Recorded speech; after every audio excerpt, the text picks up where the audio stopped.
Om Sadashiva Samarambam Shankaracharya Madhyamam Asmadacharya Paryantam Vande Guru Paramparam Eshvaro Guratmeti Murti Beda Vibhagne Yomavda Vyapta Dehaya Dakshinamutaye Namaha Sarva Vedanta Siddhanta Gocharan Tamagocharan Govindam Paramananda Sadguru Pranatosh Maha Om Shanti Shanti Shanti. Bem-vindos a mais um encontro do livro O Yoga do Amor, aos comentários de James Swartz em cima do Sutras de Narada, um livro muito bonito, muito esclarecedor, olhado sob o enfoque dessa Sampradaya. O último item que a gente viu é você nunca ama a nenhum outro, né? Você ama o amor, é isso que ele está querendo dizer aqui. E ele termina com um verso aqui do Brihadaranyaka Upanishad, e no final aqui, né, desse verso, a gente tem uma frase que diz, né, que o que é o conhecer, né, na realização. Você conhece tudo, objetivamente não, é que você vê o comum em tudo, né? O que deixa de te chamar atenção é os objetos que você construiu, e é como se o ser aparecesse na frente. É quando algumas pessoas brincam e dizem assim, tá tudo bem? Aí o cara brinca, diz assim, estando Deus na frente, está tudo bem. Ou seja, você está olhando o mundo, você está vendo você mesmo, né? É onde está o seu foco de atenção. Tudo é conhecido, tudo que é em você, né? Tudo é conhecido como você. Né? Então, agora a gente vai pular para o tópico seguinte, que é uma verdade inconveniente, porém libertadora. Bom, embora a realidade não seja dual, né? Ou seja, dá para dizer com segurança, o Vedanta está afirmando que a realidade não é o que as pessoas em geral veem, que é uma existência de um sujeito e um objeto como entidades separadas, né, em si. Então, embora a realidade não seja isso, o que as suas percepções e o hábito estão lhe trazendo, devido ao poder de Maya, parece ser uma dualidade, né? Eu aqui e lá os objetos. Parece. Parece, eu estou usando para isso um sistema específico, que é o uso dos sentidos. A gente sabe, o Vedanta, ele destrincha muito o que os sentidos percebem, para a pessoa não confundir os sentidos com os objetos que ele se propõe a descrever. E muito menos os objetos com realmente aquilo que eles estão tentando descrever, ou seja, é uma sucessão de camadas de interpretação. Então, inicialmente, o que os sentidos percebem? Eles percebem as propriedades dos elementos, né? Combinadas de uma determinada forma, vão ser registrados no seu aparelho mental como um pensamento que está relacionado ao objeto. Então, a coisa é mais representativa do que a gente pensava, né? Não é nem os pensamentos que a gente está usando, em última instância, para lidar com os objetos, né? A gente está usando as propriedades dos elementos constituintes do cosmos, né? As propriedades essas que acionam os sentidos. Então, tudo isso para mostrar a grande imaterialidade desse mundo, né? Você não resiste nem a uma análise do que seria um objeto delimitado pelos seus sentidos. Isso é uma das análises do Vedanta, né? Entretanto, muito embora isso, que é um estudo mais pormenorizado da sua experiência ordinária, em geral, a gente é levado pelo efeito de Maya e pela inobservância, por não termos um meio de investigação adequado, a gente é levado a achar que estamos diante de uma dualidade, nós e todo mundo, né? Para aqueles que ignoram a natureza da realidade, existem os outros, existem as outras pessoas. Quando o Maia está operando, o amor que eu sou é experimentalmente indisponível, porque ele está passando pelos efeitos de Avarana e Vikshepa, né? Então, o amor que você é não é experimentável, né, na sua plenitude. Então, eu amo o que eu vejo, eu faço uma projeção. Geralmente, seres humanos ou animais, até mesmo objetos materiais, né? Pessoas fixadas em veículos, em todo tipo de fixação possível. Então, não importa o que está acontecendo com o seu sistema, se ele está fixado no objeto ou não, ele está fazendo o mesmo movimento que um movimento de devoção e atenção. Ele está fazendo a mesma coisa, só que ele está descalibrado. É por causa disso que você procura o Vedanta, para você calibrar o fluxo desse tipo de interação, que é o que você é, com o que você está chamando de mundo.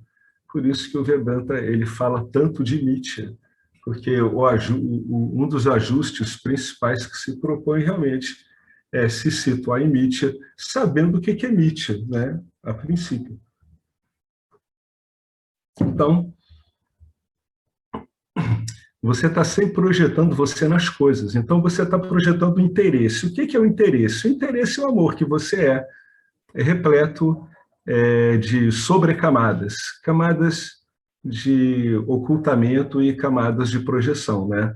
Essas camadas de ocultamento e projeção, elas vão refletir o naipe, né? Vão refletir as cartas na manga que você tem das suas gunas, né? É no seu dia a dia que esse jogo seu de gunas, que a gente chama de, esse é a estrutura de personalidade da pessoa, essas combinações sutis que vão se fazendo no seu dia a dia, é o que se chama de personalidade.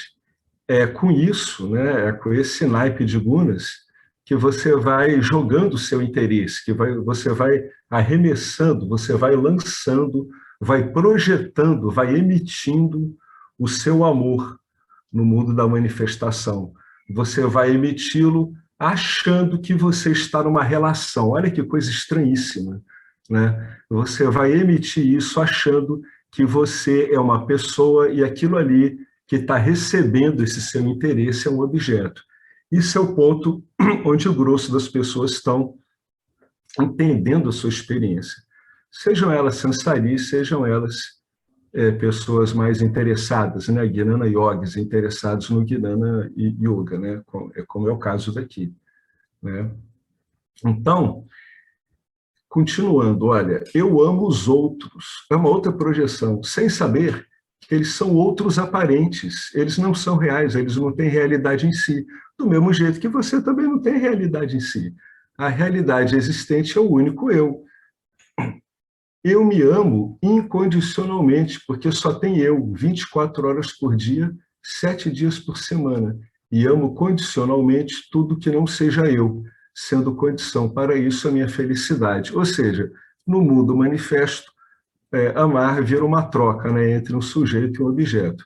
Eu amo algo em troca de alguma coisa em geral, a satisfação que esse objeto me dá. Vem aqui uma pergunta muito simples que o Vedanta faz, né? Por que eu quero ser feliz o tempo todo?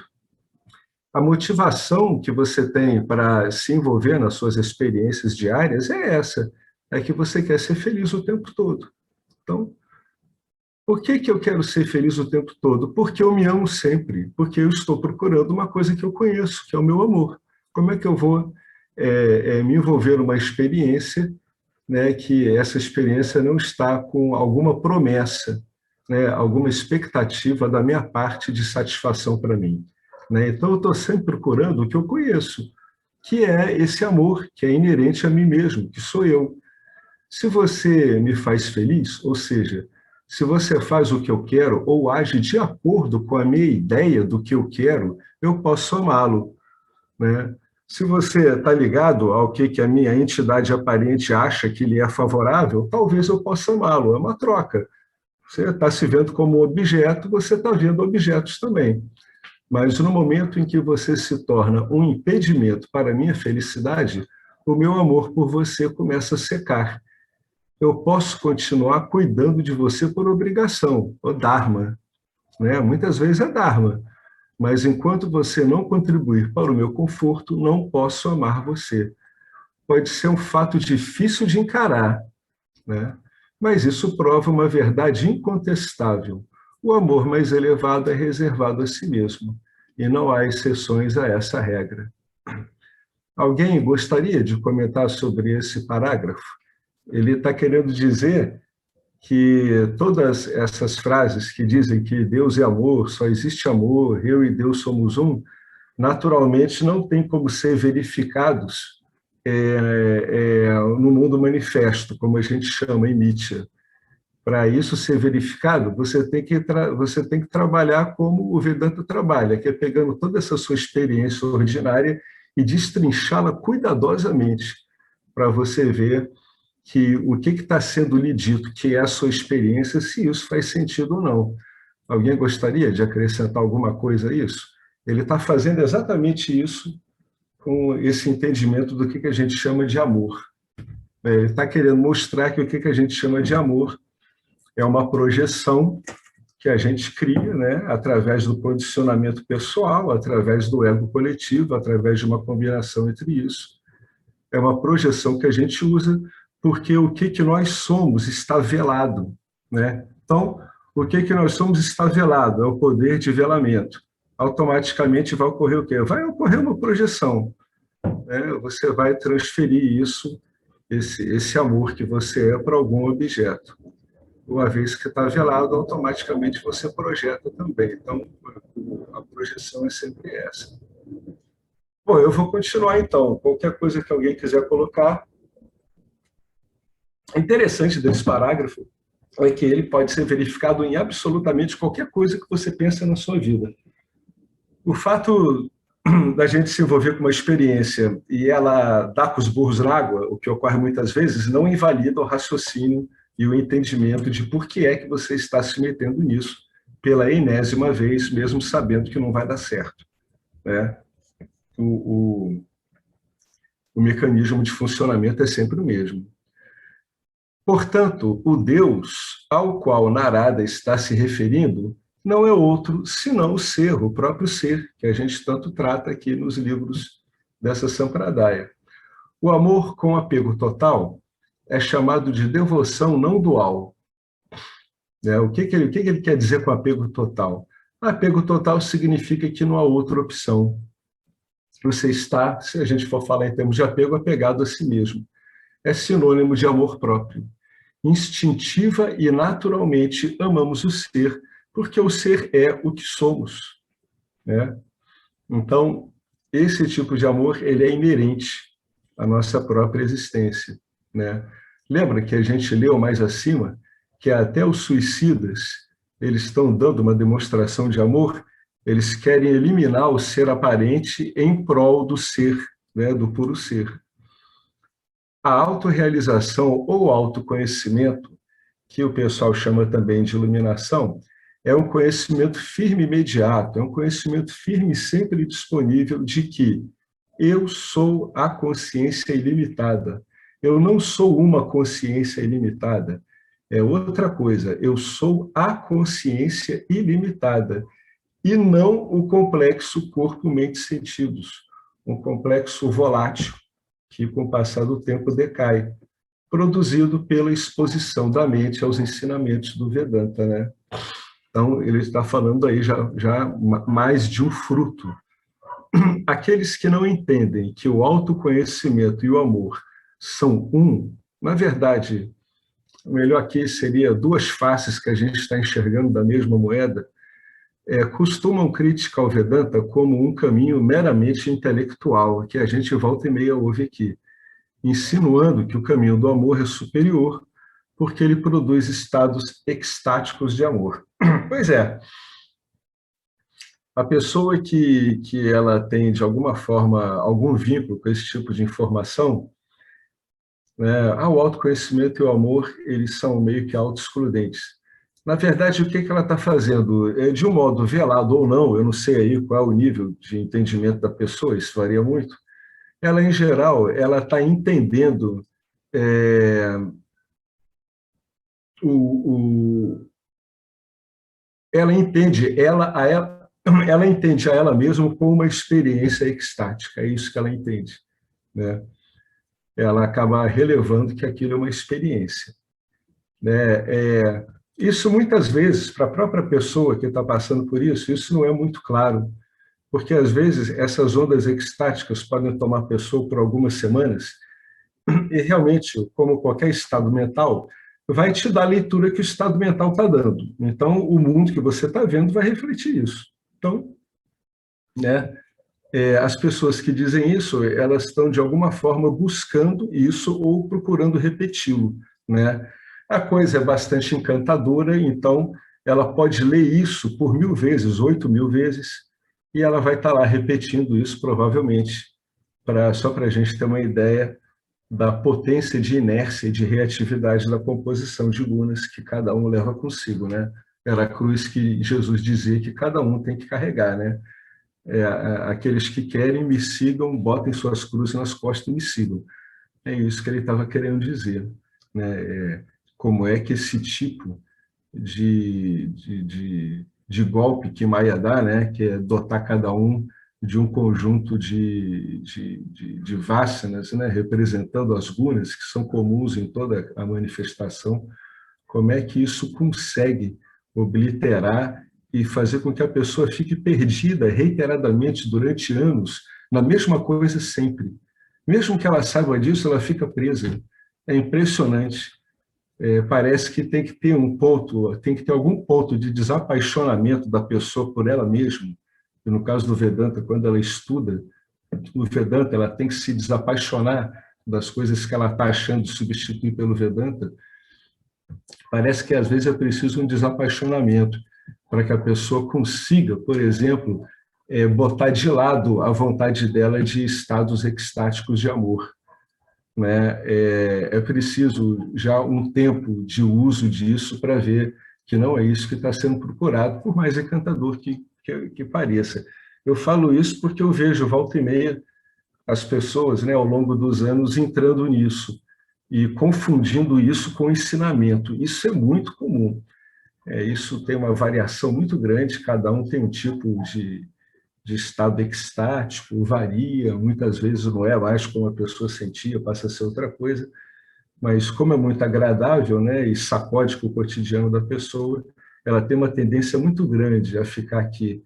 O Ramana Maharishi, que não era um professor de Vedanta, ele sabia de como isso, na verdade, era um fenômeno como outro qualquer. Então, para algumas pessoas que tinham muita facilidade disso, ele comentava que essas pessoas tinham, nos estados extáticos dela, místicos, uma dificuldade muito grande rumo ao autoconhecimento, porque eram estados que sequestravam essas pessoas com muita facilidade, porque são encantadores mesmo.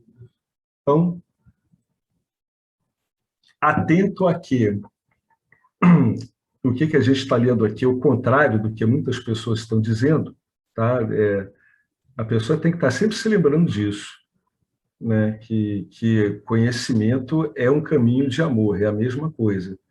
Para ela não tentar fazer uma separação, que é uma mera ilusão da parte dela.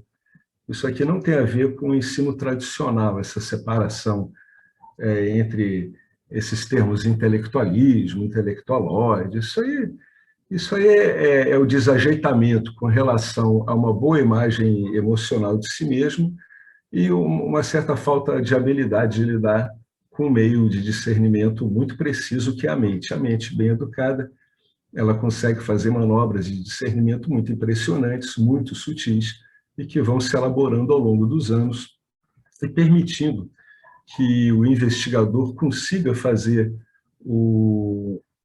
esse ato magicária, né, com sucesso, ou seja, fazer isso no seu dia a dia. Então, agora ele vai desmontar essa aparente dualidade que a gente vê o tempo todo. É muito comum o Vedanta e outros caminhos, né, sem caminho desses de autoconhecimento, eles explodirem as concepções duais da pessoa. Por quê? Porque a concepção dual só existe na composição mental da pessoa, né? Supostas oposições, idiosincrasias, supostos antípodas, contrários na manifestação, são coisas que só fazem sentido na psique humana, né? É aí onde aparecem essas figuras exclusivamente mentais. Então, muita coisa do Vedanta é ir eliminando essas dualidades, tá? E vamos ver se, ao eliminar essa dualidade aqui, ele apresenta algo em aberto. Em geral, fica em aberto. Ó, não há um caminho específico de amor. Como é que isso é tratado aqui? Bom, ele vai situar historicamente, tá? Vocês já ouviram falar de Swami Vivekananda? Swami Vivekananda era um grande discípulo de um antigo sábio, né, no final do século retrasado. Esse sábio, ele era o Ramakrishna, ele era um grande devoto da deusa Kali, né? E todo mundo já sabia que ele tinha estados extáticos tremendos. Então, ele era quase que um sacerdote meio inoperante, devido à quantidade de estados extáticos que ele tinha. Então, foi se formando uma sanga em torno dele, ele era um grande devoto, né? Ele realmente contou com a ajuda de Yin Yogi para romper essa dualidade numa experiência, e ele teve um grande discípulo em Swami Vivekananda, que inclusive era médico. Então, Swami Vivekananda, ele chegou no Ocidente na virada do século XIX para o XX, né? Então, só para situar aqui, desde que esse discípulo de Ramakrishna, né, que é Swami Vivekananda, apresentou suas palestras sobre o yoga, né, na virada do século XX, gerações de buscadores indianos e ocidentais têm estado sob o feitiço da confusão dos múltiplos caminhos. Tá? Então, questionamento aqui é em cima dos múltiplos caminhos, que apresenta o yoga devocional como um caminho específico em relação à psicologia que está predominando nesse sadhaka, né? nesse indivíduo que está nessa sadhana. De acordo com Vivekananda, além do yoga físico, onde ele botou Hatha Yoga, existem 4 caminhos para a libertação: o Bhakti Yoga, Karma Yoga, Jnana Yoga e o Raja, ou o Ashtanga Yoga. O caminho da devoção Bhakti destina-se a atender às necessidades de pessoas predominantemente emocionais. O caminho da ação Karma é adequado somente para pessoas extrovertidas e orientadas para a ação. E o caminho do conhecimento, Gnana, é projetado para aqueles com orientação intelectual. E o Raja Yoga, o caminho óctuplo, Ashtanga, é para quem não se enquadra em nenhum dos 3 primeiros. Bom, estranhamente, Vivekananda parece alheio ao fato de que você só pode obter o que você tem, liberdade, ao entender que é livre agora e que sempre foi livre. Né? Aquela velha questão com a visão, né? A visão de base do yoga. Além disso, Vivekananda parece não saber que o conhecimento requer um meio, e a ação não é um meio válido de conhecimento, como a gente já viu em alguns livros, e inclusive tanto aqui como também com o professor Arlindo e o Fábio, né? Toda hora aparece esse tema aqui. Ou seja, ele está sempre refutando a experiência, né? Experiência é ação, né? Mesmo uma experiência que parece ser passiva, para o corpo ela é bastante ativa, como escutar, né? Então, conhecimento não está vinculado à experiência, é isso que ele está querendo dizer aqui, né? E, finalmente, todo buscador tem um corpo físico, né? Tem à disposição dele centros emocionais e intelectuais. Portanto, praticar apenas um caminho limitaria seriamente a integração harmoniosa da psique. Então, ironicamente, embora ele fosse considerado uma alma iluminada e um campeão dos Vedas e do modo de vida védico, suas ideias sobre amor e Vedanta são, se não antivédicas, certamente quase, apenas quase védicas. Ele está questionando aí as proposições de Vivekananda realmente são linkadas ao Vedanta. Se alguém se considera exclusivamente um devoto, essa identidade não se justifica, porque práticas devocionais como pujas, canto e meditação ou oração são todas karmas, né? São ações, são atividades rituais. Então, de fato, essa pessoa é um karma yogi, né? Ela é um executor de ações ritualísticas. Além disso, a devoção não é uma qualidade exclusiva a um indivíduo ou a um caminho específico. Ela é encontrada em qualquer pessoa que persiga uma meta espiritual ou mundana, ou seja, não há como se abstrair, se retirar realmente da ação, né, que é mais um mito que está sendo derrubado aqui, né? Mesmo quando o indivíduo ele é um sannyasi, ocorre uma dinâmica de atividade, né? Mesmo nesse entendimento dele. Por isso que se fala da inação na ação, né? Você encontra sempre uma atividade onde não há gente. Então, mesmo que haja uma renúncia, a atividade continua ocorrendo, né? Então, não se busca autoconhecimento ou experiência sem devoção, por exemplo. Ou seja, sem devoção você não vai sustentar isso. Nem uma experiência que lhe interessa, né, que está sendo tocada em frente pelo seu interesse, que é um modo como a sua devoção aparece em movimento, a sua atenção, o seu amor aparece assim, né? E também o autoconhecimento sem interesse não vai para frente. Portanto, a ideia da devoção como um caminho em particular não é encontrado nos Vedas, embora o tópico da devoção seja central neles, né? A ideia de devoção não está colocada em oposição a nenhum outro modo de se obter o conhecimento, né? Não está em contraposição a nada em termos, digamos assim, espiritual, né? Então, mostrando que isso é uma divisão recente e mostrando, né, que mesmo quando você está em atitude bhakti, né, dual, etc., você está envolvido, você está em karma também, né? Só que o karma que você está fazendo é o karma ritualístico, né? Um karma que está lhe gerando, em termos espirituais, bastante karmas favoráveis, né? Mas tudo isso que ele está fazendo para ir desmistificando essas separações, né, entre ações e devoção. Aqui ele desmistificou aí, né? Então, quando ele desmonta isso, a devoção realmente não é um caminho particular encontrado nos Vedas, embora a gente tenha ouvido toda essa corrupção, vamos dizer assim, né, do centro do conhecimento védico sendo completamente fragmentado. Além disso, precisamos mencionar que o Vedanta é o conhecimento por trás de todos os caminhos. Por quê? Porque é o conhecimento sobre o conhecedor. Só que quando você vai conhecer o conhecedor, você tem que acabar conhecendo o campo do conhecimento também. Então, não tem jeito, você precisa de um conhecimento completo. Portanto, não dá para dizer que seja um caminho, né? Se ele está presente em todos os caminhos, como é que ele vai ser um caminho especificamente?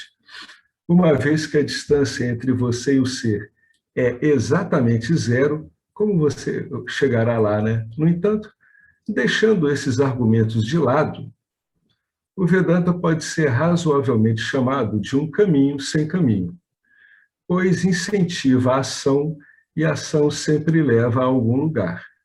Na medida em que é o caminho, afirmamos que é um caminho de amor, que leva à compreensão de que o ser é amor, e é um caminho de ação, que leva à realização, à compreensão de que o ser é o amor. E é também um caminho de conhecimento que leva ao entendimento firme e convicto de que eu sou o próprio amor, né? São um conjunto, né, usos de palavras que nós estamos fazendo aqui. A gente já está usando essas palavras porque a gente já parte dessa divisão.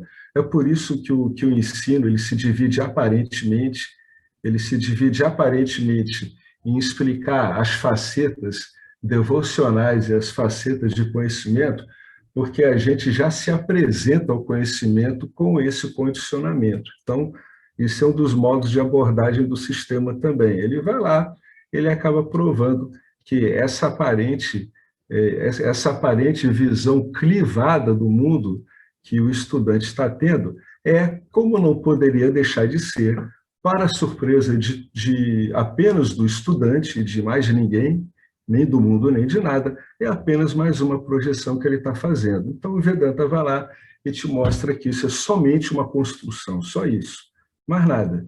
Essa diferença que se vê entre amor, né, devoção e compreensão é somente uma construção de sua parte, algo que pode ter vindo pronto já para você, você deu passo para frente, algo que veio mais ou menos pronto para você, você elaborou com as suas matizes devocionais, e só você conseguiu fazer essa separação, porque ela não existe. Então, ele está ajudando a gente a investigar essas separações que a gente está tendo em relação ao que é um conhecimento devocional. Ele está mostrando que essas separações, elas não existem. Está analisando a nossa experiência prática ao lidar com essas visões e está mostrando que não há consistência nesse tipo de visão. Além do mais, ele não é encontrado na tradição. Alguém quer comentar alguma coisa sobre esse assunto? Alguma coisa que já viram sobre isso, algo que está chamando a atenção?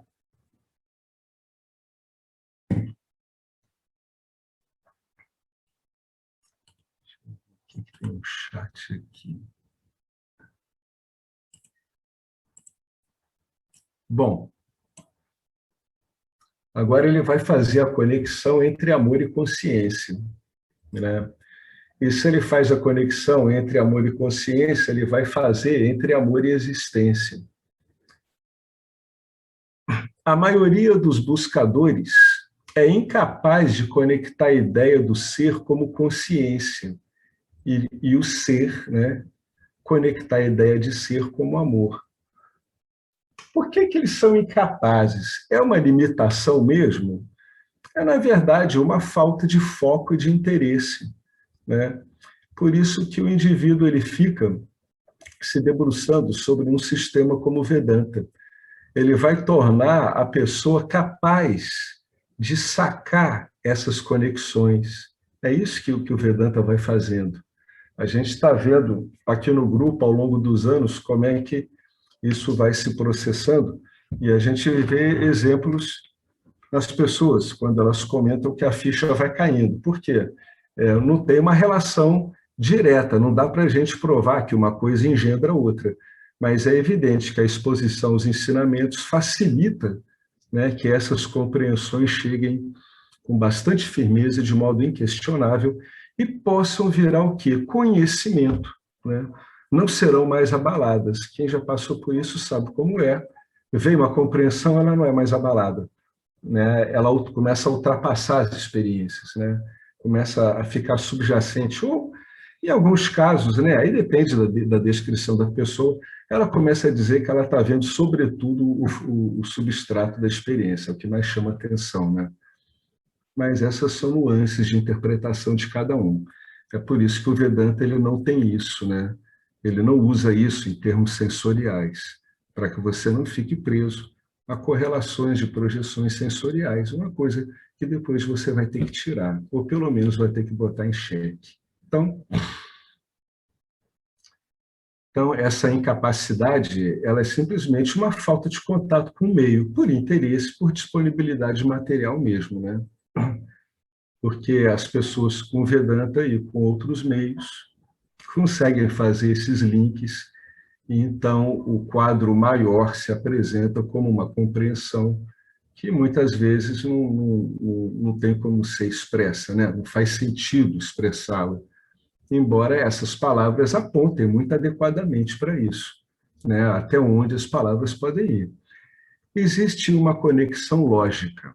Olha só, quando o Vedanta bota isso, uma conexão lógica, ele está convidando a gente a parar e ficar realmente refletindo sobre isso.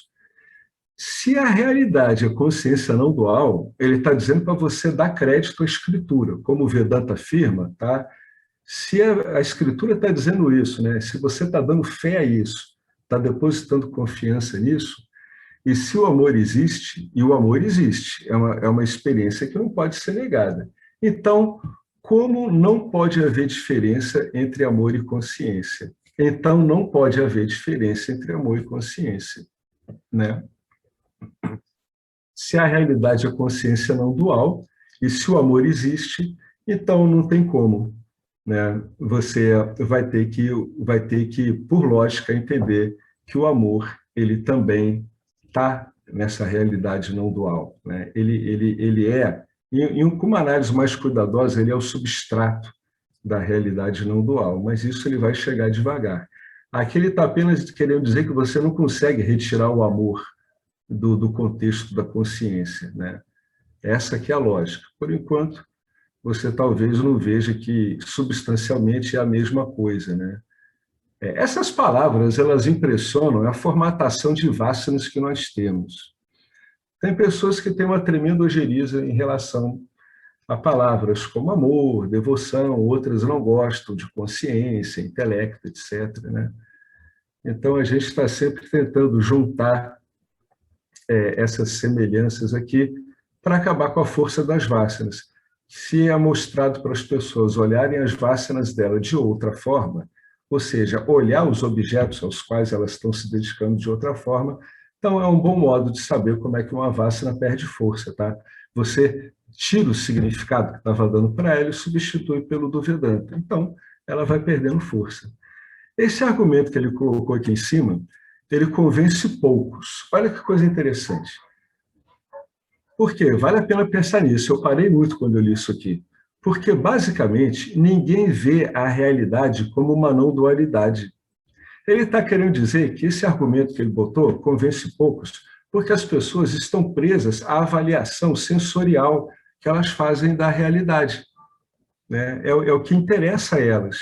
Então, esse argumento que ele usou em cima interessa pouco, né? A pessoa está presa à experiência, né? Ninguém vê a realidade como uma não dualidade. Pelo contrário, as pessoas veem a realidade como uma dualidade no qual elas estão lá atuando para conseguir ter satisfação. Se elas não tivessem num ambiente que elas não compreendessem como um ambiente dual, por que elas estariam lá procurando satisfação? Mas é o que as pessoas estão interessadas. Esse é o vício da experiência. Então, por esse motivo, a gente precisa revelar uma conexão simples e prática entre o amor e consciência. Vamos ver como é que o James vai conduzir isso aqui. Vamos ver se cola isso. A ponte entre eles, entre o amor e a consciência, é a atenção. Em termos da realidade aparente, o amor é a atenção. Dizer que eu amo o meu gato significa que eu presto atenção a ele. Ele está dando um outro entendimento ao que é atenção. Eu o alimento, eu o abraço e penso nele. Se eu não prestar atenção ao meu marido ou esposa, ele ou ela me informará que eu não o amo e provavelmente pedirá o divórcio.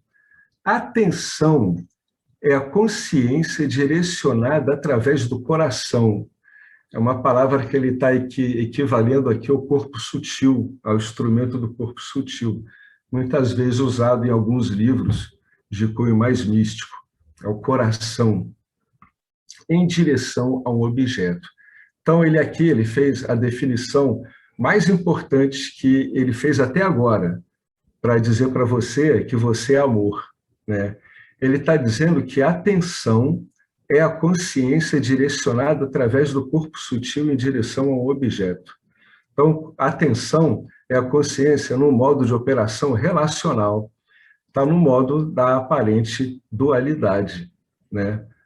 Ele vai sair do ponto que a gente está, que é enxergar uma dualidade submetida à nossa atenção para mostrar que por trás de tudo o que tem é simplesmente o amor não dual, porque no fundo ele não está direcionado a objeto nenhum.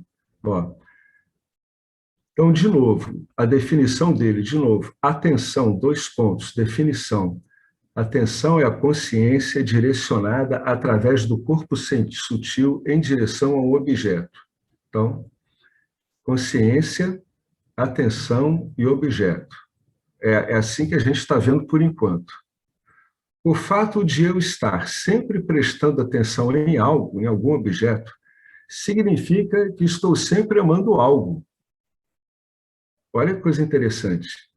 É um fato muito difícil de entender, pois estamos condicionados a acreditar que o amor é um estado especial ou é um sentimento especial. Ele vai mostrar que não, que você está impregnando tudo com o seu amor. Seja de um modo bem sucedido ou não, não importa, mas o movimento é sempre o mesmo. Mas não é assim.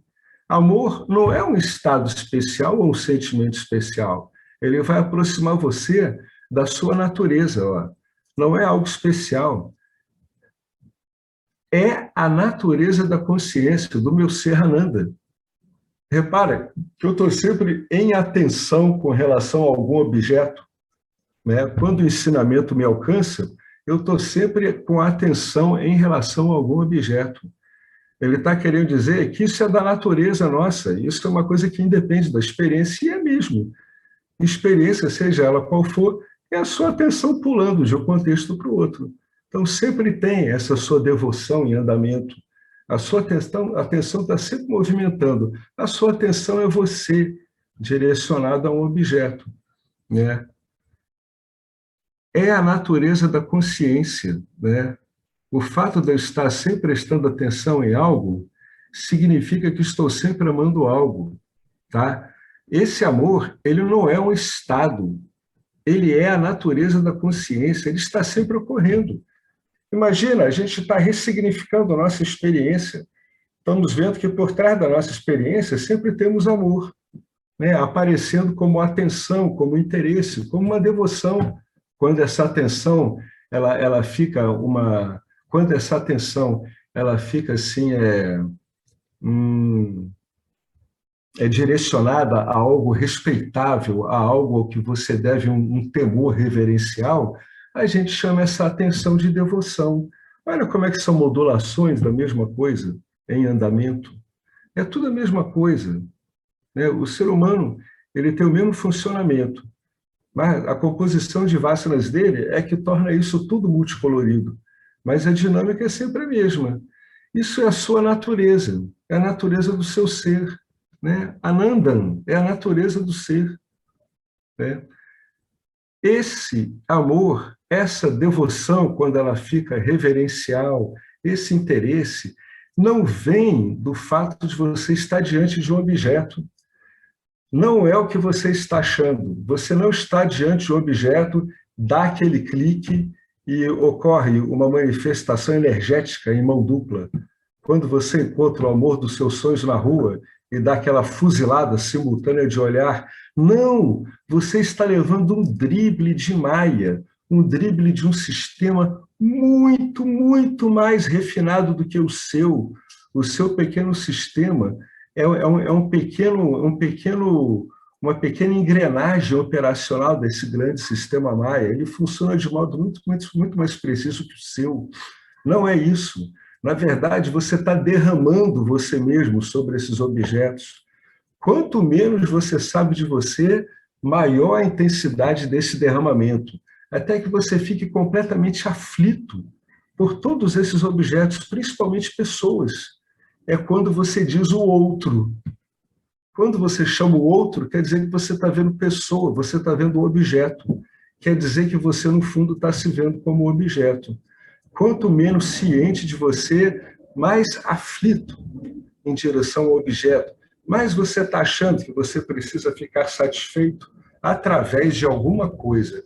Mais você está achando muito, bastante, que esses objetos todos eles têm uma existência inerente a eles mesmos e que essa existência é cativante e captura você que nem um olhar de uma vitrine de um enfeite de Natal.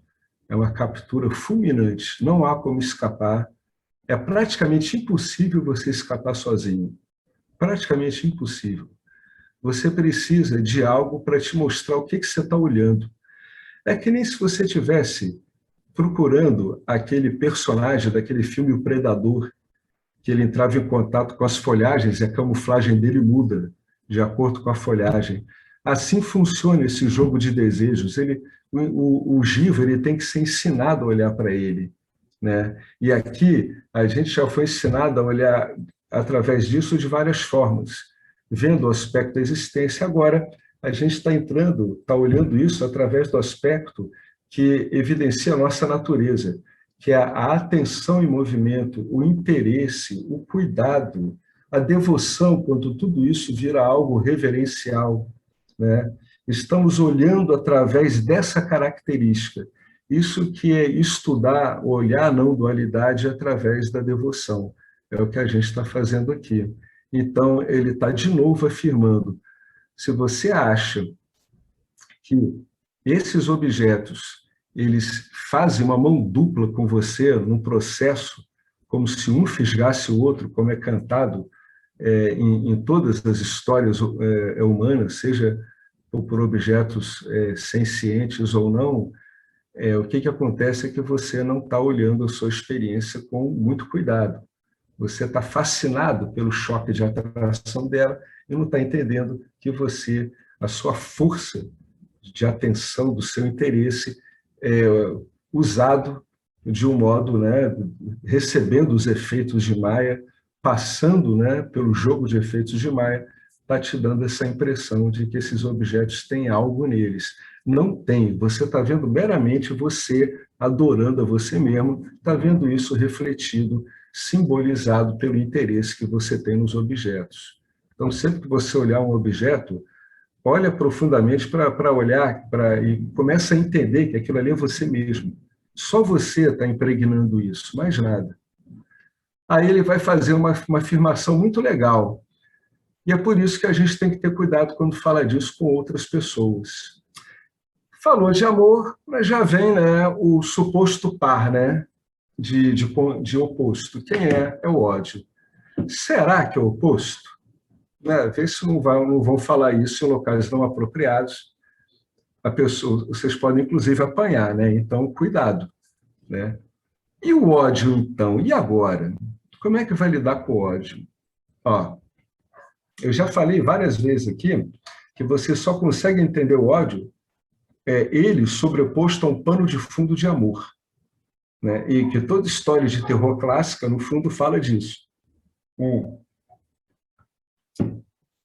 Você pode argumentar que há muitas coisas que você não ama.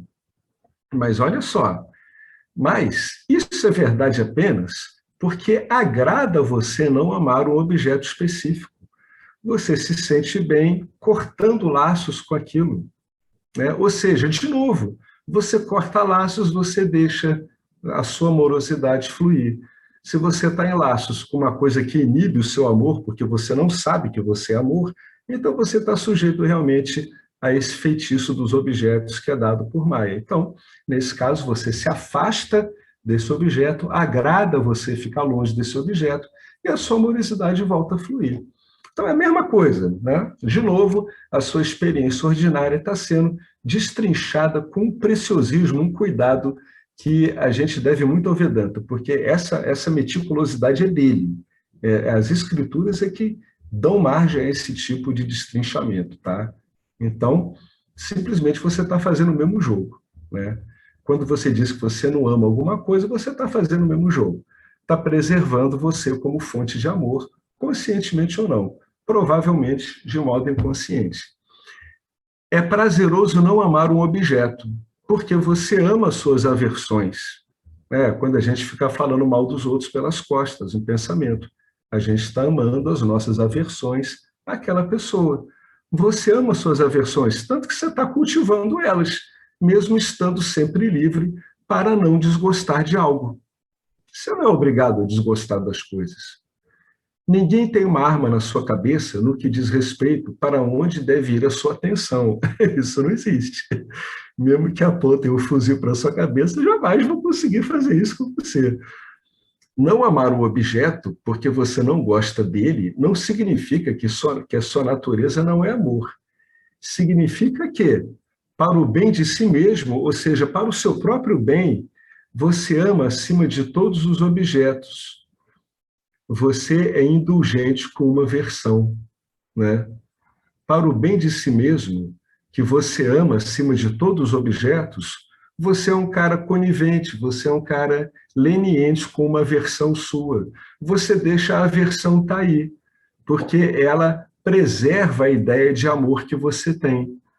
Se você fosse investigar essa aversão, você ia ver que ela não consegue diminuir o seu amor e nem o seu interesse em cuidar das relações.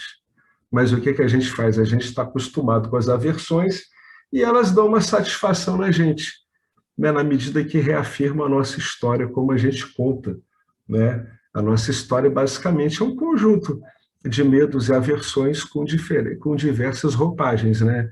Empregos, relações, estudos, viagens, visões de mundo, etc, etc, etc. Então, isso não significa que a sua natureza não é amor. Isso significa que para o bem de si mesmo, você mesmo, porque você ama você acima de todos os objetos, tanto que você quer se satisfazer o tempo todo. Então, por causa disso, você é indulgente com uma aversão, você não está investigando as suas indulgências. Seus gostos e desgostos, medos e desejos, não vêm de fora, né? Eles borbulham de dentro de você. Eles nascem da consciência, da sua consciência, que é amor e que é livre deles, né? Ela não é perturbada por eles. Por quê? Porque a consciência, ela é uma outra ordem de realidade toda abarcante. Então, ela não é perturbada por mídia. E tudo que está borbulhando, né, está borbulhando na existência. A gente sabe que todas essas impressões, elas estão estocadas potencialmente no corpo causal e que na manifestação elas naturalmente descarregam esse tipo de informação. Você traz informação sobre você mesmo. O mundo como você está vivendo, o modo como ele se apresenta, isso, etc., é a informação que você está recebendo de você mesmo em relação a você mesmo, que é o mundo. O mundo está respondendo como você mesmo a você mesmo. Então, a sua situação de vida é um dos melhores espelhos que você tem de você mesmo, né? É sempre você aparecendo. Então, você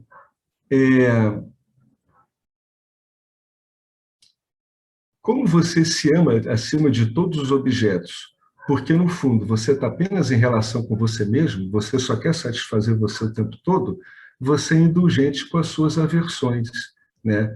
Essas coisas, elas dizem como você é, e elas só estão aí porque você, como consciência, está iluminando elas. Quando isso fica claro para você, você consegue objetivá-las e, portanto, investigá-las, né? Você tem que entender que a coisa mais relevante dessas coisas que estão nascendo em Nietzsche é porque você está aqui para alimentá-las, você que está aqui para iluminá-las. Através de você, elas seguem o seu caminho. Se você não fizer nada com isso, elas não seguem o caminho delas através de você, né? Essas coisas borbulham de dentro de você. Elas nascem da consciência, da sua consciência. Elas estão expressando o modo como o mundo se apresenta a você, que é amor e que é livre deles. Isso vai sendo filtrado pela ignorância, né? A sua consciência aparecendo para você nesse truque, como as suas propensões, vai sendo filtrada pelo ambiente ignorante onde você está, né? Vai sendo filtrado pela ignorância. Então, vai dando os efeitos de acobertamento e de projeção. Aí você começa a se mover através do mundo, já que você agora está sob o sistema de ocultação e de projeção. Vamos chamar de gostos amor positivo e desgostos de amor negativo, né? O amor positivo, você se aproxima dele. No amor negativo, você quer se afastar da suposta fonte. Essas coisas são você, né? Mas você, que é o amor, está livre deles. Assim que você perceber o quão tolos eles são, como não tem substância em si mesmos, são apenas projeções, apenas objetivações das suas vássanas, você não vai alimentar isso. e eles vão desaparecer, vão ir desidratando, né? É a tática da contínua nididhyasana.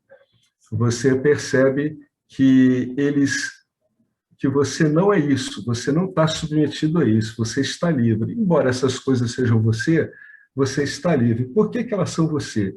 Porque elas são feitas de você, consciência. Não tem alternativa.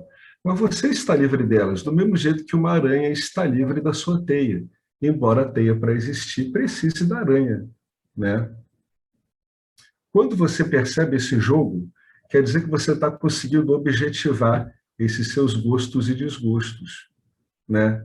Assim que você percebe como isso é meramente um jogo de projeções, você para de alimentar. A alimentação vai parando porque o ensinamento vai fazendo resultado na pessoa com o passar do tempo e ela começa a bastar a si mesma. Na verdade, ela não procura mais objetos porque ela sabe, ela entende que aquilo não vai dar para ela o que ela quer. Ela não procura por pura compreensão. E quanto menos ela procura, com o passar do tempo, mais vai ficando claro para ela que ela basta a si mesma, mas não do jeito que ela imaginava, né? Porque uma coisa interessante a notar aqui é que a gente imagina muito isso de acordo com as impressões que estão nas nossas vasanas.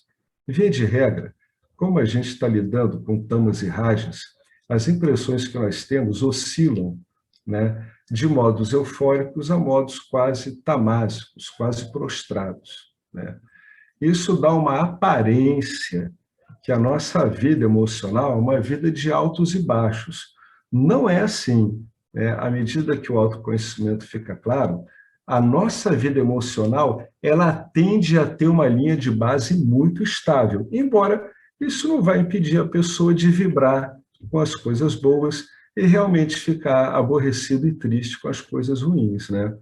Mas muitas vezes essa impressão que a gente tem, né, da gente lidar com as emoções na forma de picos e vales, né, de altos e baixos, leva a gente a uma visão muito enganosa do que é esse contentamento de que as escrituras falam.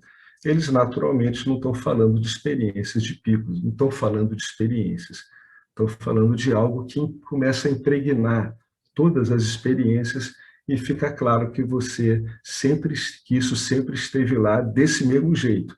Só que você não prestava atenção, né? Você não estava devidamente orientado para prestar atenção nisso. Agora, em contato com esse meio de conhecimento que é o Vedanta, você está começando a ficar orientado a se buscar, a se encontrar através dessa característica, dessa natureza que está sendo falada aqui em todas as experiências, né?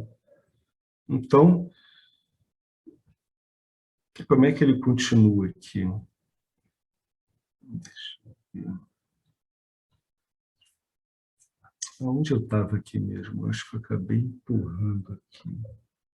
Ah, e o ódio, né? Então, bem, se você diz que não gosta do seu trabalho, olha só, a pessoa que diz que não gosta do seu trabalho, ela tem que saber que ela está usando um jogo de projeção.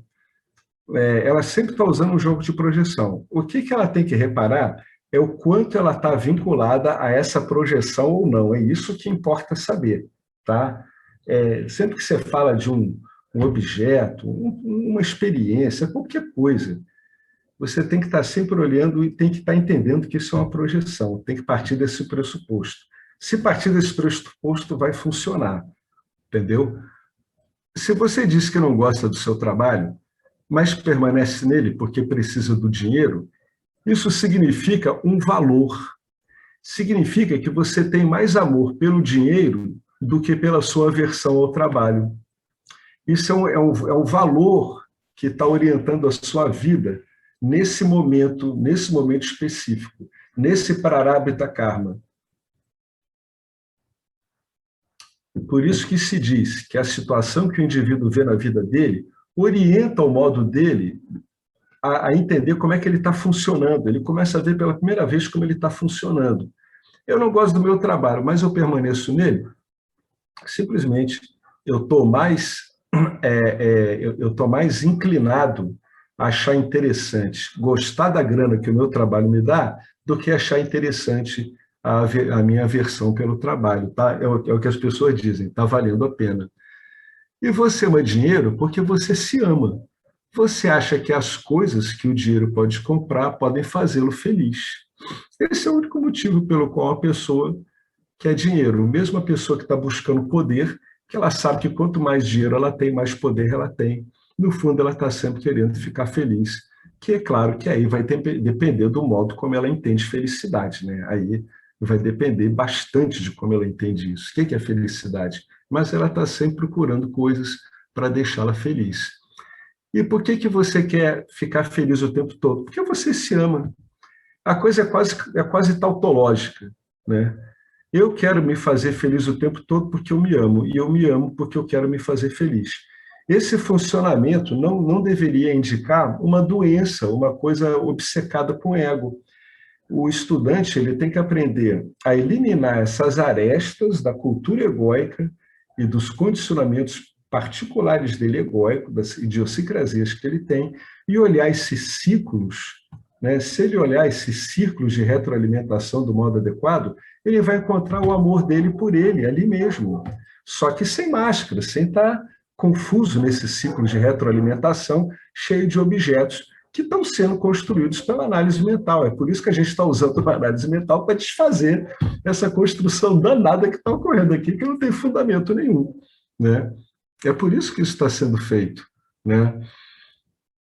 Você quer ser feliz porque se ama, né? E tudo que você quer na sua vida é ser feliz. Aí você fica girando assim, o tempo todo. Isso tem que indicar para você o amor que você é, mas não que você precise de amor, já que você está o tempo todo envolvido no amor que você é. Reparou que tudo que você olha, você está colorindo com um modo de enxergar isso, que a gente chama de minha personalidade, eu. É tudo o mesmo modo, é um modo de enxergar o amor que é você, aparece sob essa forma, sob essa lente, né, que a gente chama de personalidade, um corpo sutil específico alimentado por um programa de vássaras específico, aí derrama o amor que é atravessado através dele de um modo específico. Às vezes, um modo bastante distorcido mesmo. Dá um efeito contrário ao Dharma, né? Esse tipo de atratividade, se ela não é olhada com cuidado, pode dar em cenários tremendamente adármicos, né? Gravemente adármicos. Tudo o que fazemos, tudo o que pensamos, tudo o que sentimos é para o bem do ser, ou seja, é para o meu bem. É difícil aceitar o fato de que você não ama o objeto por causa do objeto, porque a gente sempre quer acreditar que a gente chama de modo desinteressado. Mas acontece que quando a gente entende isso, a gente entende que o que a gente chama de amor egoísta é só uma sombra desse amor do ser pelo ser, porque o ser é simplesmente amor. Mas todo amor é egoísta, porque existe apenas o ser, né? Não tem dois seres, três seres, tem um ser, uma existência. O objeto que você ama ou o objeto que você não ama é apenas você mesmo, aparecendo como a ideia de um outro na consciência, que é você. Esse tal de outro, então, que a gente diz, né? O Eduardo é o outro, o Marcelo é o outro, a Celiane é o outro. Gente, na boa, o investigador ele olha isso como uma mera projeção, né? Então, vem até aquela sugestão de investigação. Agora ficou claro que o outro é meramente uma projeção de você em você mesmo, e usando você em você mesmo, né, que é um poder específico do ser, Maia, o que acontece? O indivíduo tem duas opções quando ele entende que ele está lidando que tudo é uma projeção. Uma reação normal, no caso de você ser injustamente tratado de fato em Nietzsche, uma reação normal esperada é tomar as dores da personalidade, do ser aparente. Não tem problema nenhum nisso. Isso pode ocorrer, não tem problema. Entretanto, para o investigador, não obstante esse acontecimento na parte subjetiva do Jiva, ele tem que procurar objetivar isso, ele tem que ver que isso é uma construção que ele está sendo feito. mesmo que realmente a personalidade tenha sido injustiçada. Isso é o modo que você aprende a ver você, mesmo diante de situações onde você, em tese, está certo, para você se habituar a ver esse jogo de projeções que ocorrem, né? É sempre a mesma coisa, você vai estar sempre lidando com projeções. Então, é interessante para você ver até que ponto o tal do outro, que é uma projeção, ele ainda incomoda realmente você, ou se você está realmente conseguindo ver isso como um jogo de agarra e pega, né? Como o Tim Mayananda dizia. Ocorre uma breve escaramuça, né? Um breve entrever, um breve conflito em mídia, mas você, tal como uma criança, você larga logo isso. Essa é uma das maiores vantagens operacionais dos sábios, é essa, né? Que eles não ficam agarrados às experiências, né? Então, esse é consequência desse entendimento de que o outro é apenas uma projeção que você está fazendo. Na verdade, você está o tempo todo vendo só você mesmo. Quer ver? Vamos supor que você esteja somente no entendimento dual. O entendimento dual, ele é pura e simplesmente dizer que o mundo é um monte de atributos que você está dando para ele. Dentre essas coisas do mundo existem pessoas. E esses atributos só existem na sua cabeça. Então, você, quando olha uma pessoa, né, e está achando realmente que você está vendo o outro, você está apenas vendo atributos que você está dando para ela, né? Então, você está vendo você, está vendo todas as suas camadas de preconceitos, as suas camadas de condicionamento ali, traduzidas, espelhadas na interação com um ser humano. Então, você está vendo você mesmo ali. Quando você realmente sabe que você é consciência, você também continua vendo só você. Só que agora você vê você como como o eu. Você vê aquela pessoa como eu também. Você não vê mais um outro. De qualquer modo, você está sempre vendo você mesmo. Isso, o modo como você vê, mostra como você vê a você mesmo. Se eu vejo um outro, é porque eu me vejo como um outro também. Me vejo como um corpo. Essas nuances às vezes não ficam claras, a pessoa ela pode ouvir isso milhões de vezes e a experiência diária dela vai mostrar para ela até que ponto ela está identificada com o corpo dela ou não, ou se isso está enfraquecendo. Aí tem aquele método lá do Swami Paramartananda que é muito bom, a frequência, a intensidade e a reatividade. São os 3 parâmetros que ele usa para ver como é que está aquela pegada do Timayananda, né? Eu estou agarrado muito na experiência, então o indivíduo vai vendo através desses parâmetros do Paramartananda, se esse apego dele na experiência vai diminuindo. Se a frequência disso diminui, se a intensidade diminui, a reatividade e a recuperação acelera, então o indivíduo ele tá cada vez menos condicionado, né? Então ele está entendendo realmente que aquilo ali é um conjunto de projeções. E é nessa hora que você realmente vai conseguir se relacionar com o outro de verdade. Veja até na hora de ouvir, quando isso fica claro para as pessoas, fica muito mais fácil ouvir as pessoas. Que é o fato de você saber que você está se ouvindo de um outro ponto de vista consegue tornar até conteúdos que você não achava legais mais interessantes. Isso fica muito interessante, começa a dar um colorido na experiência, que é um modo muito mais fluido e gentil de lidar com a experiência, né? Você se enxergar em tudo modifica muito o seu modo de lidar com o que você chama de você mesmo e o que você chama, por convenção, por entendimento e facilidade, de entorno. Na verdade, fica um amálgama indiferenciado, ele vai sempre espelhando a mesma relação, que é uma relação de si para si mesmo, mas de um outro modo, muito diferente do que a gente imaginava, mas muito mais simples também. Bom, eu vou ler até aqui o Néctar da Imortalidade. Aí a gente pode dar uma parada e ver se alguém produz algum comentário. Vamos ver aqui. Bom, deixa eu ver onde eu estava aqui. Aqui. Então, o amor é a atração natural da mente em direção a objetos. Olha que definição espetacular. Quando é que você pode simplesmente meditar nisso? O tempo todo.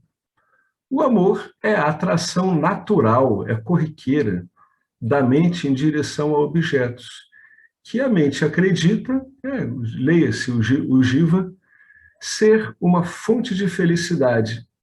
Eu amo, entre aspas, chocolate, porque comer chocolate me dá felicidade.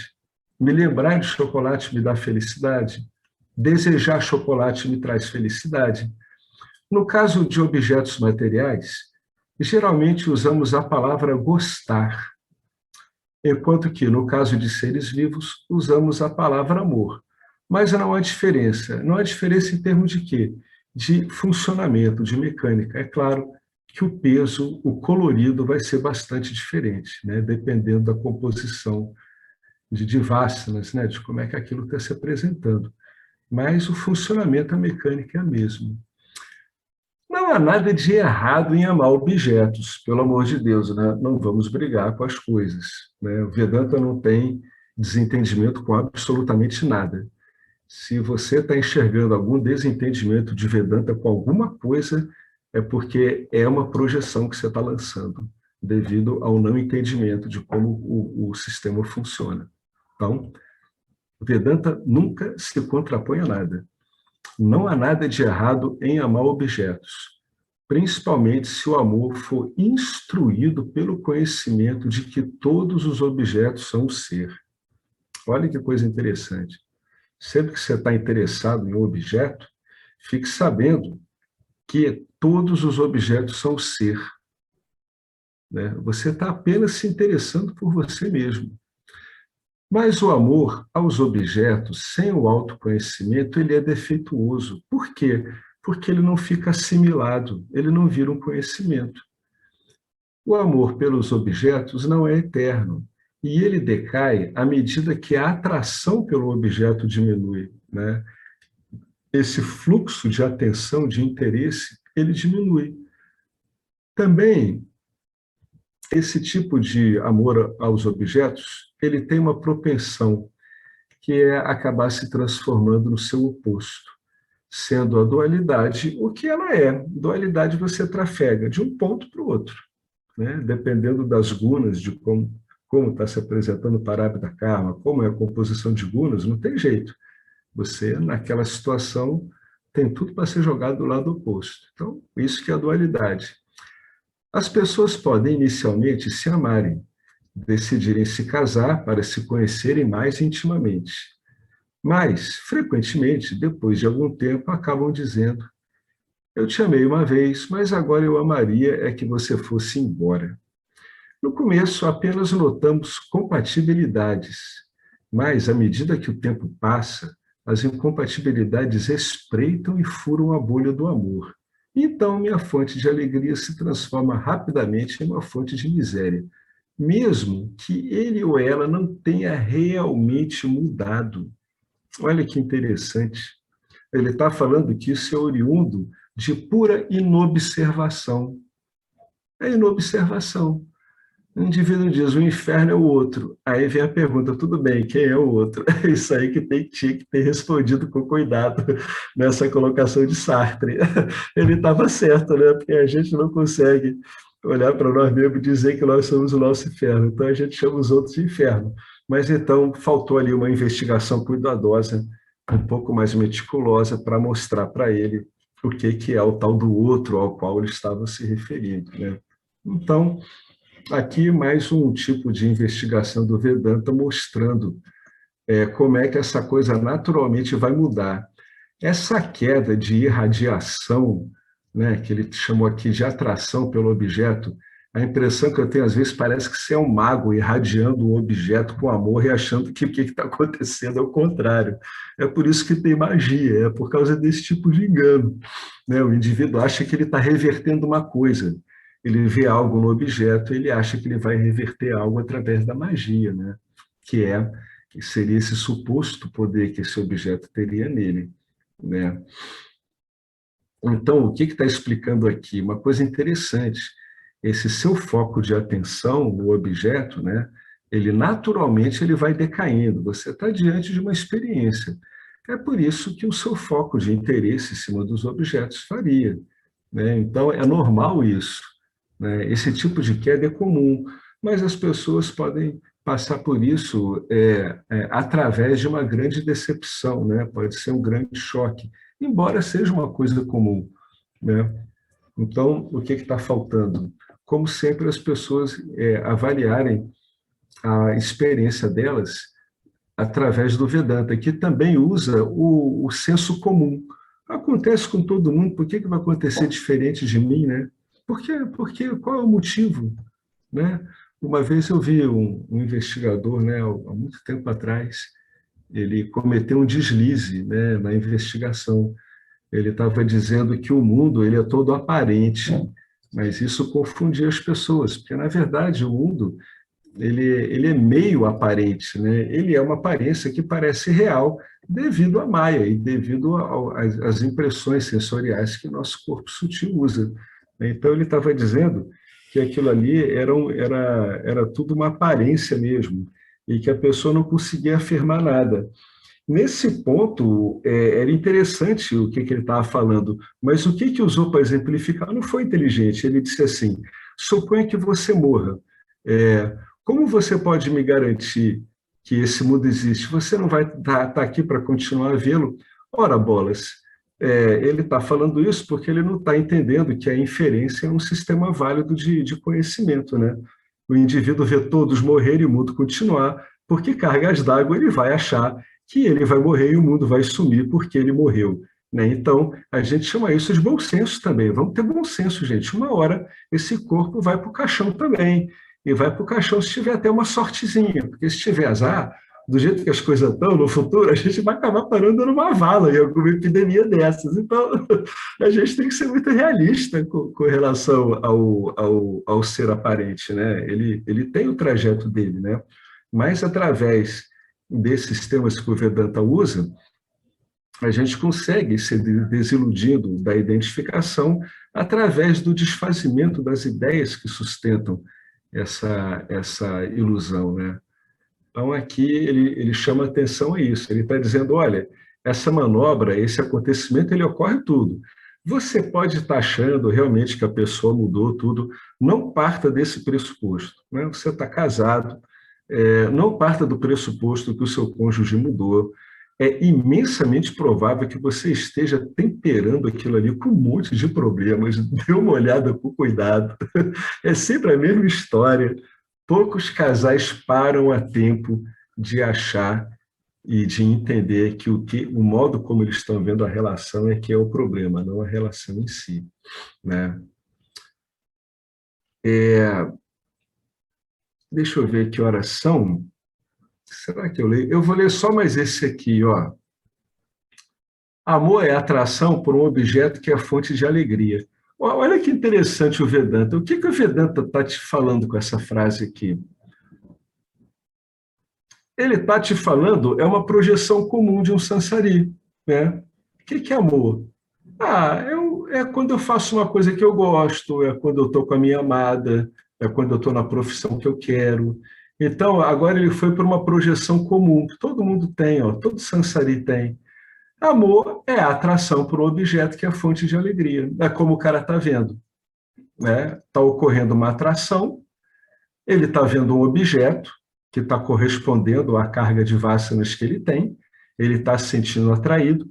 Se ele não tivesse uma carga de vássanas propensa a isso, ele estaria passando por esse objeto, muitas vezes en passant, sem dar a mínima, e acabou, né, pelo autoesquecimento e pelos poderes de projeção, ele acaba achando que aquela alegria toda está vindo daquele objeto. Então, ele está exatamente nessa projeção, que é comum.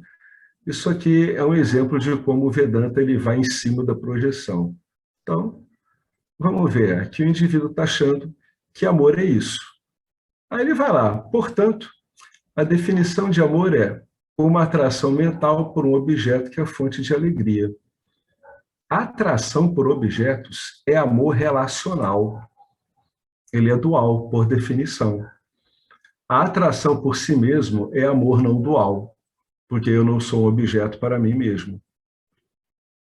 Partindo do pressuposto que eu saiba quem eu sou. Senão, isso dá margem, pode dar margem a excessos, como narcisistas.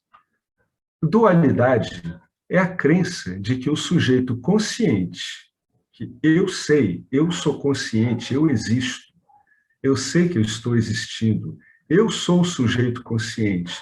Depois de um tempo, vai ficar claro para mim que esse sujeito consciente é o próprio ser.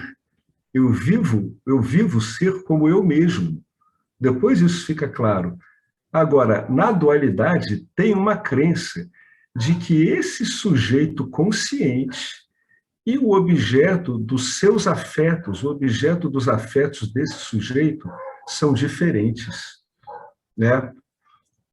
Essa é a relação emotiva, é a assinatura emocional das relações duais, né? Do modo como a atenção trafega, de como a devoção às coisas, o interesse, trafega na manifestação.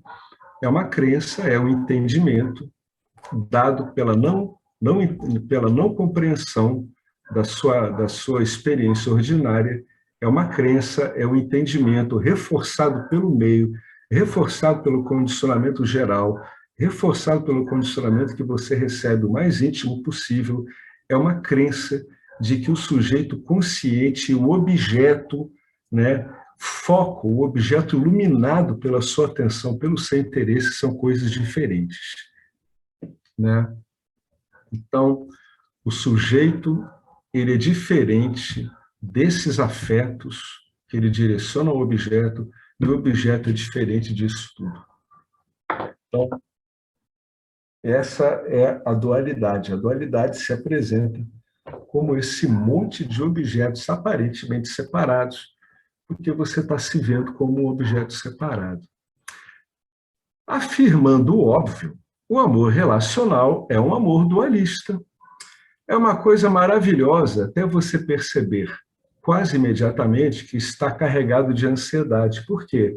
Porque você já traz em si um entendimento, uma expectativa de que aquilo vai acabar.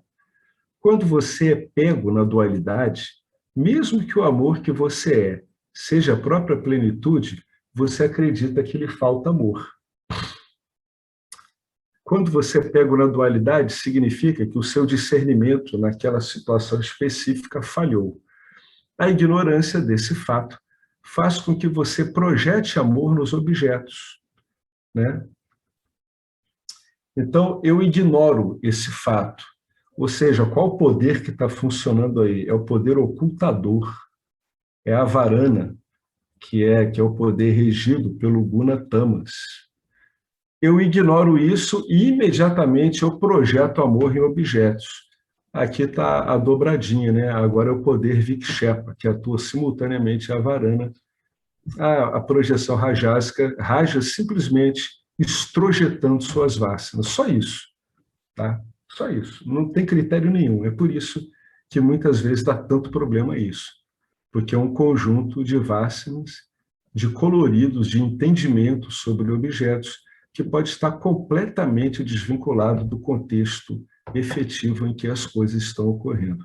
Por isso que nas relações humanas você pode ter tanto problema e com certeza tem. Então, os completos desentendimentos, eles são esperados, não são coisas absurdas, tá? Eles são completamente esperados, esses plenos desentendimentos que ocorrem entre as pessoas, os desentendimentos plenamente imperfeitos, totais, a imperfeição total, absoluta, perfeita, né?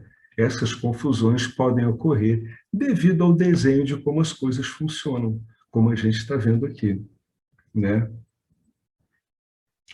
Isso, que é o fato de você projetar amor nos objetos, faz com que você pense que se você tivesse um relacionamento com um objeto em particular, vamos dizer uma pessoa, que é o maior conjunto de expectativas que a gente tem, você ia se sentir completo.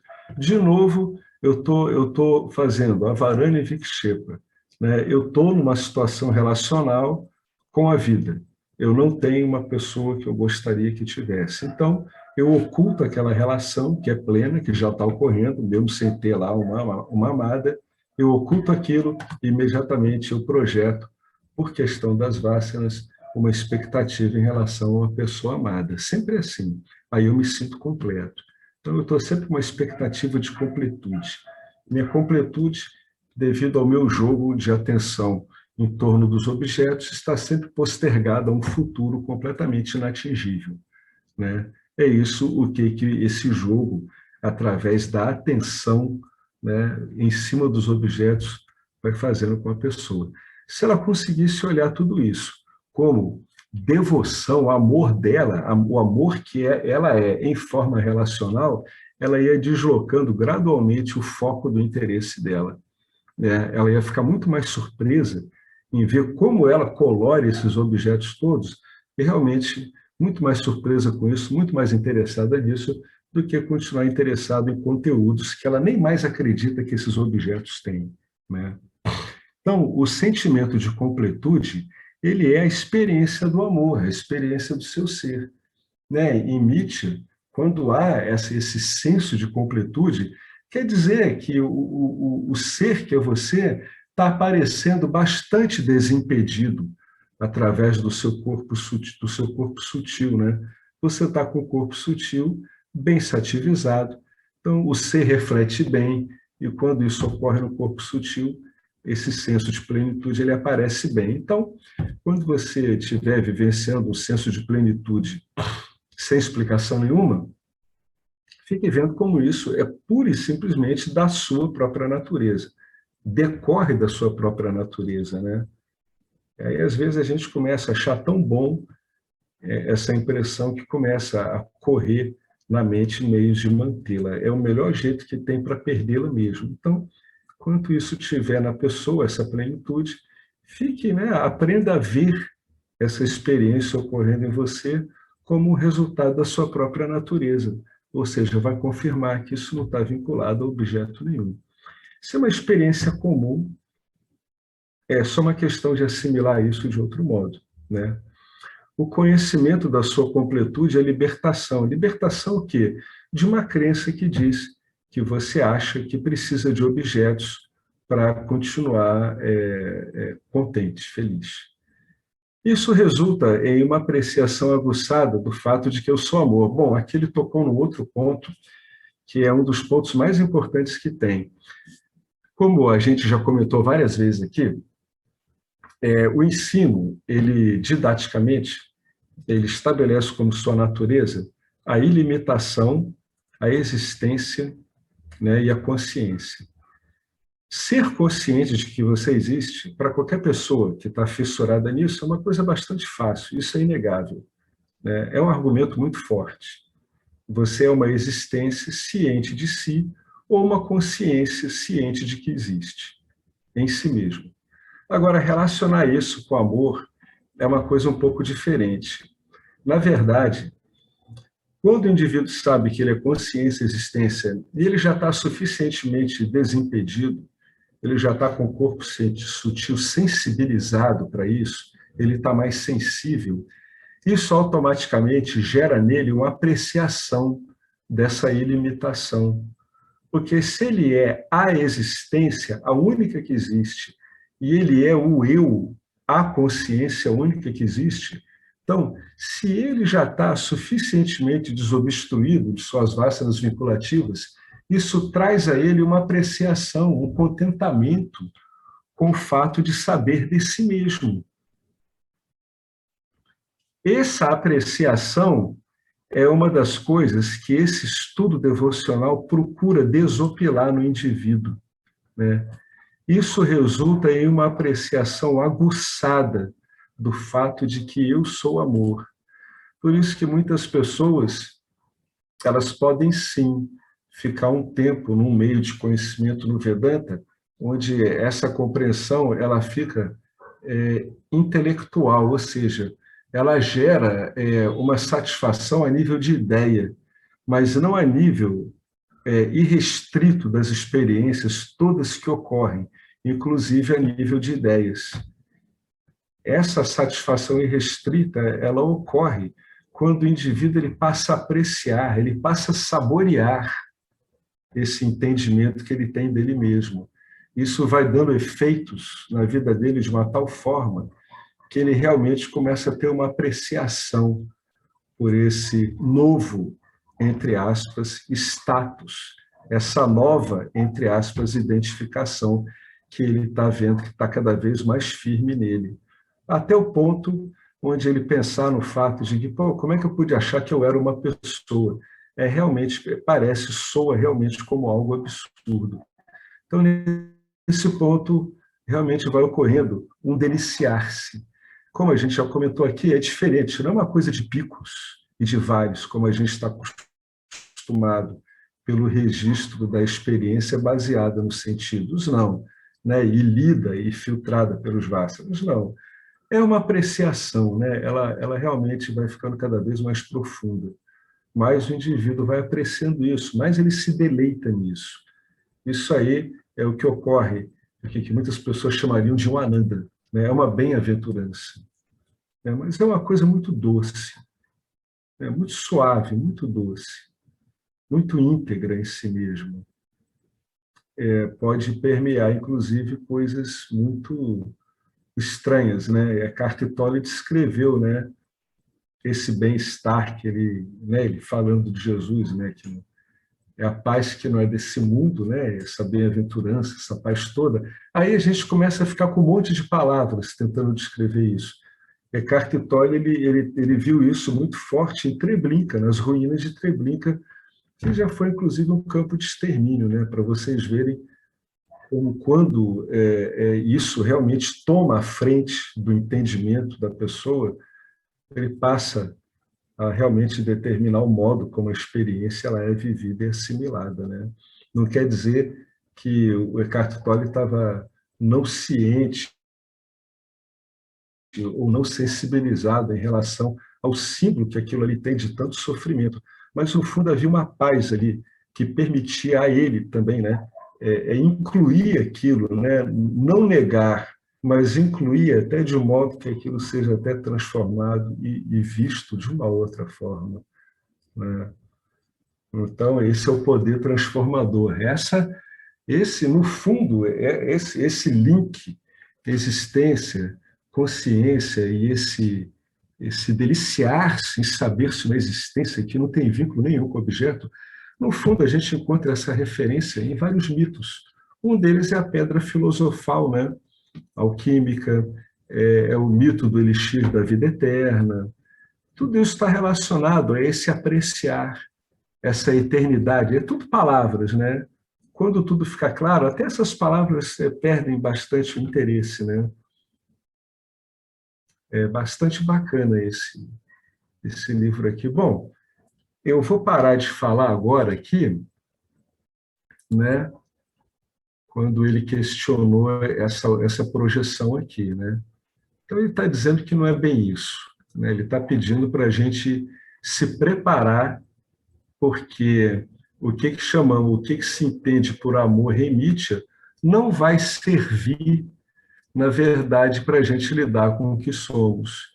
Vamos ter que fazer a mesma coisa de sempre, vamos ter que investigar nossa experiência, de modo que possamos nos desvincular dela e ver que todo esse bem-estar, essa querência da experiência, simplesmente é uma representação de nós mesmos a nível de senso, de sensorialidade, de entendimento, né?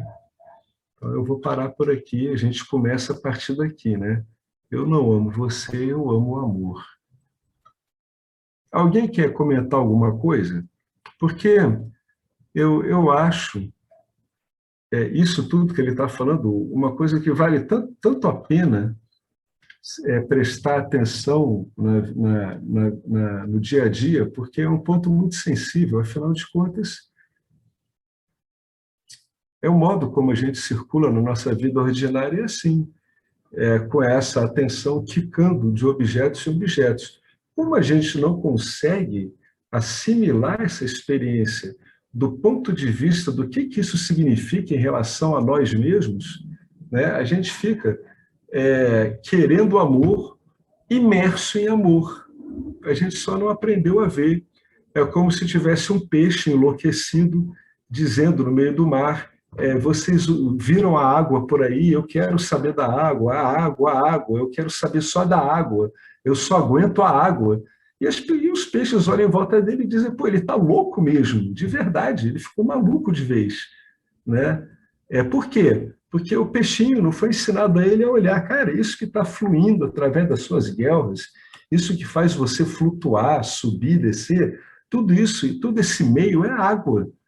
Sem isso não faz sentido. Do mesmo modo, a sua vida como Jiva, ela não faz sentido desvinculado desse modo que ele está tendo de olhar o amor que é você em você mesmo em funcionamento em Mitya. De novo, o Vedanta usando Mitya, que é onde estão as projeções, para dizer que, no fundo, você só está vendo, só está interessado no amor que é você mesmo. Né? É muito elegante todo esse sistema desse livro, ele é muito bonito. Né? Muito bonito. Vale a pena meditar, ficar com esses poucos parágrafos que a gente leu aqui com muito cuidado. Né? Essa parte de você apreciar essa boa nova, entre aspas, que você é consciência e que é a existência, ela está muito ligada ao modo como essa devoção ela é canalizada. Muito. Porque se essa atenção, né, se esse entregar-se a um objeto, no fundo você está se entregando ao objeto. Se isso não é compreendido, isso pode gerar toda a sequência de vícios e atitudes repetitivas que vão mostrar a reincidência das mesmas vássanas sempre. Todas essas vássanas que ficam batendo o tempo todo, é tudo esse entendimento de você como amor em ausência. É a ausência desse entendimento. Quando ocorre essa ausência desse entendimento, você vira um retroalimentador inconsciente de vássanas. Se você entendesse que você é esse amor que alimenta todas essas vássanas, você estaria processando isso com outro tipo de qualidade, né? Certamente qualidades, visões muito mais satíficas, muito mais dármicas, né? Já que a ação no campo de Nietzsche ela é inevitável, muito embora a gente não consiga descobrir realmente um agente específico, que seja uma ação, né, de acordo com o bom funcionamento do campo e o bom funcionamento do nosso sistema de experiência. Tão fundamental que ele esteja bem afiado, né, bem cuidado, bem sensibilizado para ele poder realmente interromper essa busca dele através desse jogo de atenção que um corpo sutil bem orientado já sabe que não é por aí, né? É um outro modo de lidar com isso. Ele vai lidar com isso de outro modo. Ninguém sabe como a coisa ocorre de verdade. Se alguém falar, é bobagem, é mentira. O que a gente sabe é que se expor aos ensinamentos e investigar realmente faz as fichas caírem, mas ninguém sabe como. É por isso que às vezes a gente faz perguntas, o que causa esse ensinamento? Como é que é isso? No fundo, o ensinamento é para o Jiva, mas embora o Jiva é aparente, então, no fundo, ele está lidando com o ensinamento aparente, né? É só um recurso para desopilar, para desemperrar as engrenagens e botar elas para funcionarem normalmente. Bom, eu encerro por aqui. Alguém quer colocar alguma coisa em relação a tudo isso que a gente leu? Eu sugiro, poxa, contemplar bacana tudo isso que a gente leu aqui. São né, muitas dicas de contemplação, de olhar a própria experiência diária através de um dos enfoques mais espetaculares, né, que é olhar e entender o movimento da sua atenção como um movimento do puro amor que você é na manifestação. Mesmo que pareça torto, desengonçado, olhar e ver como é que isso funciona. Achar que é torto, desengonçado é só uma interpretação sua também. É mais uma projeção também, mais uma. Né? Sempre assim, sempre assim. É torto, é desengonçado, nossa, é muito feio, não quero olhar isso. O que eu boto no lugar? É desengonçado, de novo. Sempre a mesma coisa, eu sempre tento tapar uma coisa e cubro com outra, um monte de interpretação. Não tem problema nenhum, o movimento da sua atenção apenas mostra o amor que você é. Esses objetos não têm essa peculiaridade, nada que você atribui a eles, nada, absolutamente nada. Todo interesse que você tem neles é subjetivo. Qualquer um, seja ele qual for. Bom, então, eu vou encerrar por aqui. Quem tiver alguma dúvida e não expressar agora, aí pode me procurar também pelo Messenger também, ou pelo Zap. Tranquilo? Tudo bem? Então, a gente parou por aqui, tá? Eu não amo você, eu amo o amor. É esse aqui mesmo. Eu amo o amor. Então, é a página 20 aqui do PDF. Então, vamos lá, Marcelo. Om Purnamada Purnamida Purnamudachyate Purnasya Purnamadaya Purnameva Vasishyate Om Shanti Shanti Shanti. Muito obrigado a Ishvara, muito obrigado ao Vedanta, a essa Sampradaya, toda essa linhagem de professores e alunos com esse conhecimento precioso. Muito obrigado a todos vocês, muito obrigado a todos nós. E até a próxima. Vamos, né? Quinta-feira estaremos aí, mas mais proximamente a gente deve estar junto mesmo no sábado, professor Lindo. Tá bom, gente?